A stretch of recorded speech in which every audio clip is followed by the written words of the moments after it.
Hi guys.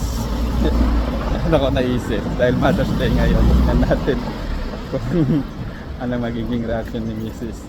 Pero bago yan, ipaprank muna natin siya guys.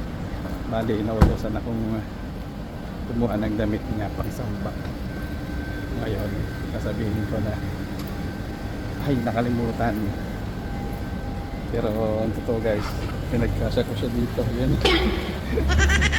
Pero bago yan guys, siyempre, bili tayo ng bulaklak para sa kanya as a gift for Mother's Day.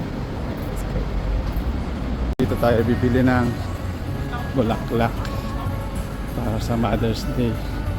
Nandiyan pa yung ating brother, si Brother Arnel, bibili rin ng bulaklak para sa misis niya. Oh, di ba? Oo, parang ganyan. Sama ka sa vlog ko tuloy, brother. Kaya nga. Wala, parang cute oh. Kaya nga. Ha? So, pili na tayo ng bulaklak.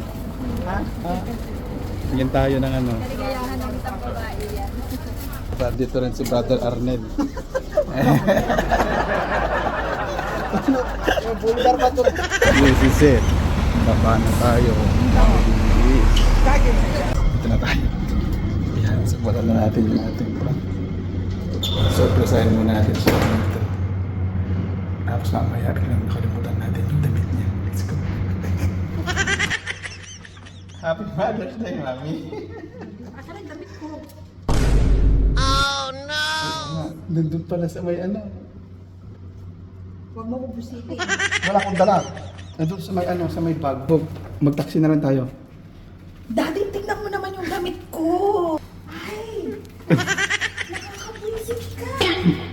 Oo nga, yun pala yung importante. Nilagay ko kasi doon. Sa bag ng Fairbook. Mukhang malaki ito. Ano nga gawin natin? Mag-taxi na lang tayo. Mag-pants ka muna. Ano ba yan? Ano ba yan? Shwa-shwa ka.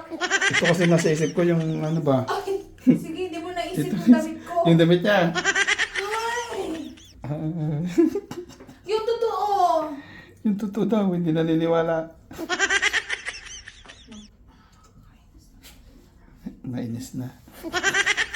Tignan mo naman paano ko lalabas na nakaganito. Naririnig ko. Kiss mo muna ako.